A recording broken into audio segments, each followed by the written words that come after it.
ವೀರಶೈವ ನ್ಯೂಸ್ಗೆ ಸ್ವಾಗತ. ಇದು ವೀರಶೈವ ಲಿಂಗಾಯತನ ಧ್ವನಿ.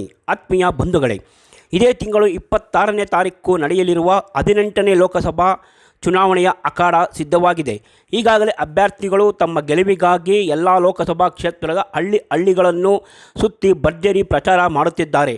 ಅವರಂತೆಯೇ ಮಾಧ್ಯಮಗಳು ಸಹ ಯಾವ ಅಭ್ಯರ್ಥಿಯ ಗೆಲುವು ಸೋಲುವು ಬಗ್ಗೆ ಮತದಾರರ ಅಭಿಪ್ರಾಯವನ್ನು ಕ್ರೋಢೀಕರಿಸಲು ಹಳ್ಳಿ ಸುತ್ತುತ್ತಿದ್ದಾರೆ.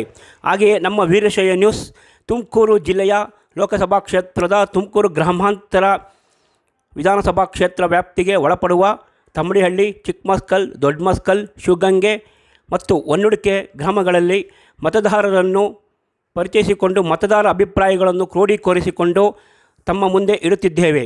ಪ್ರಪ್ರಥಮ ಬಾರಿಗೆ ಮತವನ್ನು ಹಾಕುತ್ತಿರುವ ಯುವಕರು ಈ ಒಂದು ಮತದ ಅಭಿಯಾನದ ಬಗ್ಗೆ ಏನು ಹೇಳುತ್ತಾರೆ ಕೇಳೋಣ ಬನ್ನಿ.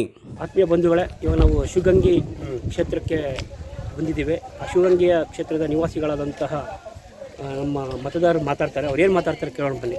ಮೋದಿಗೆ ಓಟ್ ಹಾಕ್ತೀವಿ, ಸೋಮಣ್ಣ ಅವ್ರು ಬೇಕು. ಯಾಕೆ ಮೋದಿಗೆ ಓಟ್ ಹಾಕ್ತೀವಿ? ಮೋದಿ ಒಳ್ಳೆ ಕೆಲಸ ಮಾಡಿದ್ದಾರೆ. ಮೋದಿಯಿಂದ ಭಾರತ ಇನ್ನೂ ಚೆನ್ನಾಗಿದೆ. ಆ ಥರ ಎಲೆಕ್ಷನ್ ಬರ್ತಾ ಇದೆ. ಹೌದು ಸರ್. ತಾವೇನು ಹೇಳ್ತೀರಾ ಸರ್? ಎಲೆಕ್ಷನ್ಗೆ ನಾವು ಈ ಎಲೆಕ್ಷನ್ಗೆ ಲೋಕಸಭೆ ಎಲೆಕ್ಷನ್ಗೆ ನಾವು BJPಗೆ ಮತ ಹಾಕಬೇಕು. ಯಾಕೆ ಅಂದರೆ ದೇಶ ಕಾಯ ನಮ್ಮ ಮೋದಿ ಬೇಕು. ಮೋದಿ ಅಂತ ವ್ಯಕ್ತಿನ ಕಳ್ಕೊಂಡ ಮೇಲೆ ನಾವು ಪಾಕಿಸ್ತಾನದವರು ನಮ್ಮ ಭಾರತಕ್ಕೆ ನುಗ್ಗಿಬಿಡ್ತಾರೆ. ಪಾಕಿಸ್ತಾನದವ್ರನ್ನ ಏನೇ ಮಾಡಿದ್ರು ಮೋದಿಯವರೇ ಮಟ್ಟ ಹಾಕೋದು ಸರ್. ನಾವೆಲ್ಲರೂ BJPಗೆ ವೋಟ್ ಮಾಡಬೇಕು. ಮುದ್ದನ್ಮೇಗೌಡರು ಯಾವುದೇ ಕಾರಣಕ್ಕೂ ಗೆಲ್ಲಲ್ಲ, 100ಕ್ಕೆ 100% ಗೆಲ್ಲಲ್ಲ.